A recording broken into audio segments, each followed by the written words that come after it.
Shoqata Çamëria ka reaguar për atentatin në Sarandë ku mbeti i vrarë kryetari i saj Recep Ismaili. Në një postim në rrjetet sociale, shoqata ka dënuar ngjarjen dhe kërkon zbardhjen e saj të menjëhershme. Gjithashtu nënvizon kontributin e 66 vjeçarit si zë i palëkundur dhe mbrojtës i pashoq për çështjen Çame. Për vrasjen e Recep Ismailit, pronari një karburanti në Sarandë dhe njëkohësisht kryetari i shoqatës Çamëria në Sarandë, ka reaguar dhe deputeti i Partisë Socialiste Ardit Bido. Përmes një postimi në rrjetet sociale, Bido thot se lajmi i vrasjes së tij ishte i kopshëm, teksa thekson se policia duhet të zbardhë sa më shpejt këtë çështje. Humbja e tij, thot Bido, trondit jo vetëm familjen dhe miqt, por mbar komunitetin. I bëj thirrje policisë së shtetit dhe prokurorisë të zbardhin sa më parë këtë ngjarje të rëndë dhe autorët të përballen me drejtësinë.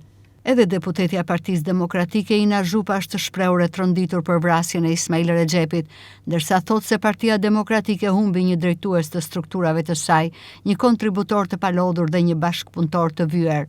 E tronditur thellë nga lajmi për vrasjen e Recep Ismailit, një njeri me vlera dhe një patriot i përkushtuar.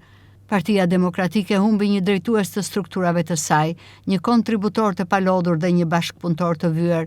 Recepi drejtonte gjithashtu shoqatën Çamëria dhe ishte një zë i fortë në mbrojtje të kauzave kombëtare.